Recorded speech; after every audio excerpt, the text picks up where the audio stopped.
राधा की कहानी। बचपन की शुरुआत। राधा का जन्म एक छोटे से गांव में हुआ था। उसका गांव तालाब, खेत और मिट्टी की खुशबू से भरा हुआ था। लेकिन किस्मत उसके साथ बहुत क्रूर थी। जब राधा सिर्फ 5 साल की थी, तभी उसके माता पिता का देहांत हो गया। घर में न भाई था न बहन। रिश्तेदारों में थोड़ी दिन तक उसका ध्यान रखा, फिर सब अपने अपने कामों में लग गए। गांव में लोग कहते थे, बेचारी राधा अकेली रह गई। लेकिन राधा बहुत हिम्मती थी। वो रोई जरूर, मगर टूटी नहीं। राधा को बचपन से ही काम करना पड़ता था। किसी के घर बर्तन मांजती, तो किसी के घर आटा पीसती, तो कभी खेतों में मजदूरी करती।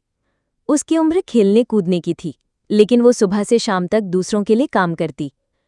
लोग उसे कभी कभी दया के भाव से देखते, पर राधा ने दया की नजरें कभी पसंद नहीं की। वो कहती, मैं दया की नहीं, अपने पैरों पर खड़े होने की भूखी हूं। गांव का एक मास्टर जी अक्सर बच्चों को पढ़ाते थे।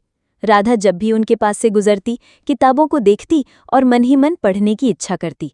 लेकिन फीस कहाँ से आती, किताबें कहाँ से आती? एक दिन मास्टर जी ने राधा से पूछा, बेटी, क्या तू पढ़ना चाहती है? राधा की आंखों में चमक आ गई। हाँ मास्टर जी, पर मेरे पास पैसे नहीं हैं। मास्टर जी ने कहा, अगर तू सच्चे दिल से मेहनत करेगी तो मैं तुझे मुफ्त में पढ़ाऊंगा। बस फिर क्या था, राधा दिन में मेहनत करती और रात में पढ़ाई। धीरे धीरे राधा पढ़ाई में अच्छी होती गई। गांव के लोग हैरान थे कि एक अनाथ लड़की इतनी लगन से पढ़ रही है। कई लोग ताने भी मारते, लड़कियां पढ़ लिख कर क्या करेंगी, रसोई ही संभालनी है। लेकिन राधा ने किसी की बातों पर ध्यान नहीं दिया। उसका सपना था कि वो पढ़ लिख कर एक अध्यापिका बने और गांव की लड़कियों को शिक्षा दे। राधा ने 10वीं कक्षा पास की तो पूरे गांव में चर्चा हो गई। लोग कहते, अनाथ लड़की ने कमाल कर दिया। उसने अच्छे अंक लाए थे। अब उसे आगे पढ़ना था, लेकिन गांव में आगे की पढ़ाई का इंतजाम नहीं था। मास्टर जी ने सुझाव दिया, तुझे शहर जाना होगा, वहां कॉलेज है, वहीं जाकर तू अपना सपना पूरा कर सकती है। राधा के पास पैसे नहीं थे। उसने गांव वालों से मदद मांगी। कुछ लोग हंस दिए, कुछ चुप रहे, लेकिन कुछ नेक दिल लोग आगे आए। थोड़े थोड़े पैसे जमा हुए और राधा शहर चली गई। शहर राधा के लिए बिल्कुल नया था। ऊंची इमारतें, भागती बसें, भीड़-भाड़, सब देखकर वो घबरा गई। लेकिन उसने खुद को संभाला। उसने एक छोटे से कमरे में किराए पर जगह ली। दिन में कॉलेज जाती और शाम को बच्चों को ट्यूशन पढ़ाती।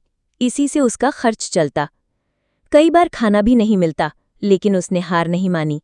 वो खुद से कहती, अगर मैंने अब हार मानी तो मेरा सपना अधूरा रह जाएगा। राधा ने कॉलेज में कड़ी मेहनत की। वो किताबों से चिपक कर रहती। प्रोफेसर भी उसकी लगन देखकर प्रभावित होते। धीरे धीरे उसकी पहचान बन गई, वो लड़की जो हर हाल में पढ़ाई करती है। कुछ सहपाठियों ने मजाक भी उड़ाया, अरे तेरे पास अच्छे कपड़े भी नहीं हैं, फिर भी कॉलेज आती है। राधा मुस्कुराकर कहती, कपड़े नहीं, ज्ञान इंसान को बड़ा बनाता है। 3 साल की मेहनत के बाद राधा ने स्नातक की डिग्री ली। वो कॉलेज की टॉपर बनी। अखबारों में उसका नाम छपा, अनाथ लड़की बनी कॉलेज की टॉपर। गांव के लोग गर्व से भर गए। मास्टर जी की आंखों में आंसू थे। उन्होंने कहा, बेटी तूने सच में कमाल कर दिया, अब तेरे सपने पूरे होंगे। राधा ने बीएड किया और फिर अध्यापिका की नौकरी पाई। ये उसकी जिंदगी का सबसे सुखद दिन था। वो सोच रही थी, अब मैं उन बच्चों को पढ़ाऊंगी जिन्हें मौका नहीं मिलता, खासकर लड़कियों को। वो वापस गांव आई और स्कूल में पढ़ाने लगी। शुरू में लोग हिचके, लेकिन धीरे धीरे पूरा गांव उसकी इज्जत करने लगा। राधा की मेहनत रंग लाई। गांव की लड़कियां जो पहले स्कूल नहीं जाती थी, अब पढ़ाई में आगे बढ़ने लगी। राधा ने अपने अनुभव से उन्हें समझाया, अगर मैं अनाथ होकर पढ़ सकती हूँ तो तुम सब क्यों नहीं। उसकी बातों ने गांव की सोच बदल दी। लड़कियों को पढ़ाई का महत्व समझ में आया। कुछ सालों में राधा एक आदर्श अध्यापिका बन गई। सरकार ने भी उसके काम को सराहा। उसे सम्मानित किया गया। अखबारों में फिर खबर छपी, जिसे बचपन में कोई सहारा नहीं मिला, वही बनी सैकड़ों बच्चों का सहारा। राधा ने कभी शादी नहीं की। उसने कहा, मेरे बच्चे वही हैं जिन्हें मैं पढ़ा रही हूं। उसकी पूरी जिंदगी शिक्षा और समाज को समर्पित हो गई। गांव वाले कहते, राधा हमारी रोशनी है, उसने हमारी गांव को अंधकार से बाहर निकाला। सीख, हालात चाहे कितने भी कठिन हों, मेहनत और हिम्मत से सब संभव है। दया की जगह अवसर देना जरूरी है। शिक्षा ही असली ताकत